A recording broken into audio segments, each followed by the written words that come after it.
Greetings, dear listeners, to another episode of the Lilly Lectures, where we explore the fascinating world of astrology from my timeless work, Christian Astrology.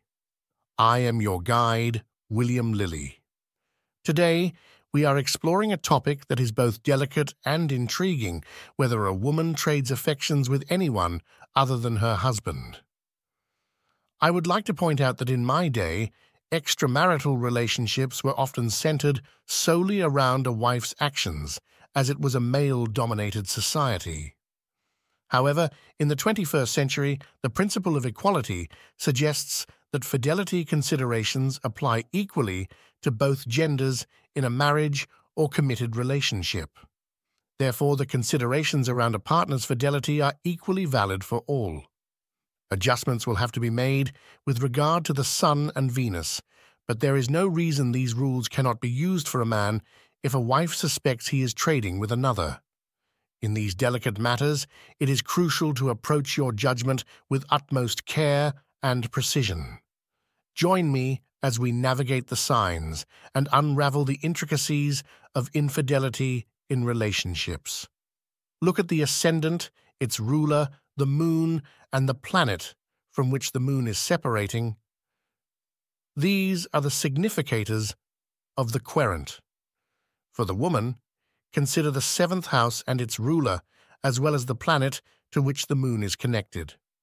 If both the moon and the ruler of the seventh house are connected to the ruler of the ascendant, either through reception or conjunction, then it indicates that the woman is not at fault and is honest.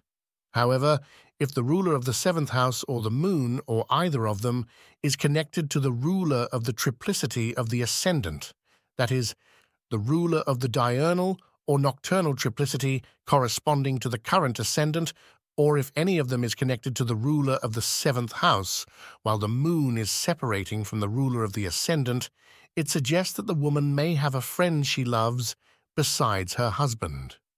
If the ruler of the seventh house is not in aspect with any other planet, it indicates that the woman has no such friend. If the ruler of the seventh house, the moon, or both of them, are separating from any other planet except the ruler of the ascendant, and the separation is not more than 3 degrees, it indicates that the woman had feelings for someone else in the past, but she has now ended that relationship. If the ruler of the seventh house is with the north node, it suggests that the woman is innocent and without blame, unless the ruler of the seventh is in conjunction with another planet.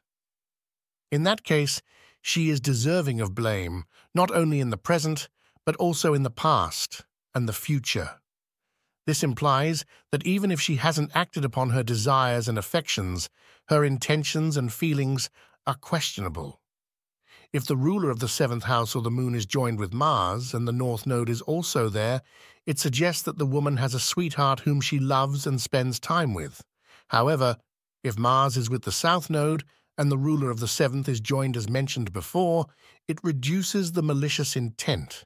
In this case, although the woman may have affection for a martial man, he cannot fully control her, and she resists his advances despite being heavily persuaded.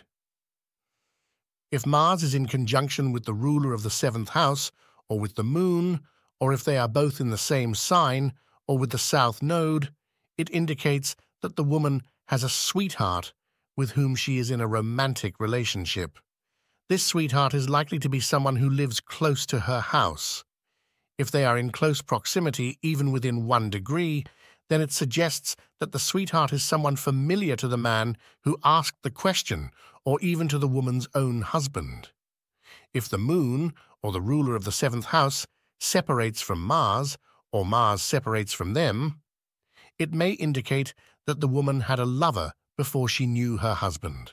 However, now they have likely parted ways, and their relationship may have been forgotten or left in the past.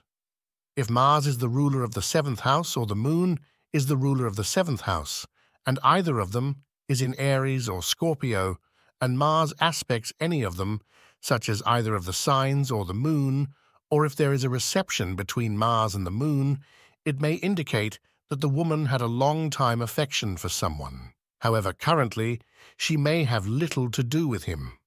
If the moon, as the ruler of the seventh, is in conjunction with Mars or Jupiter in any sign, it suggests that the woman had feelings for a certain man, such as a nobleman or a bishop, someone of higher social status than herself. If there is a mutual reception between them, they still have feelings for each other, and acts of kindness may still occur between them, with the only thing lacking being the opportunity to further their relationship. If the lord of the seventh house or the moon is conjunct with Mercury, it suggests that the woman may have feelings for a young clerk, a merchant, or a witty and nimble individual. If the lord of the seventh house is conjunct with Venus with reception, with or without any aspect, or by a trine or sextile or square without reception, it indicates that the woman may not have much interest in men, but she has friendships with women, or she may speak flirtatiously, but it does not necessarily mean she is naturally immoral or wicked. If the lord of the seventh house or the moon is conjunct with Saturn, it suggests that the woman may have affection for an older man, a religious man, a countryman, or someone with a plain and sober demeanor. If the lord of the seventh house is conjunct with the sun, it suggests that the woman loves, or has loved in the past, a person of high status or importance according to the social standing of the querent. If this conjunction is with reception, it indicates that the man in question has or may have a relationship with her if he desires. If there is no reception, it means he has no interest in her and has completely abandoned her. If there are more planets that also aspect the Sun, especially Saturn or Mercury, it implies that multiple men have been involved with her and she has not yet changed her behavior or is somewhat slow in doing so. And that is it. As we conclude today's journey through the cosmic tapestry of relationships, remember, dear listeners, that astrology is a tool for understanding, not condemnation. Approach these insights with empathy, recognizing the complexity and nuances of human connections. Thank you for joining me on another episode of the Lilly Lectures. Until next time, may the stars guide you with wisdom and compassion. I am William Lilly, and this is Christian Astrology.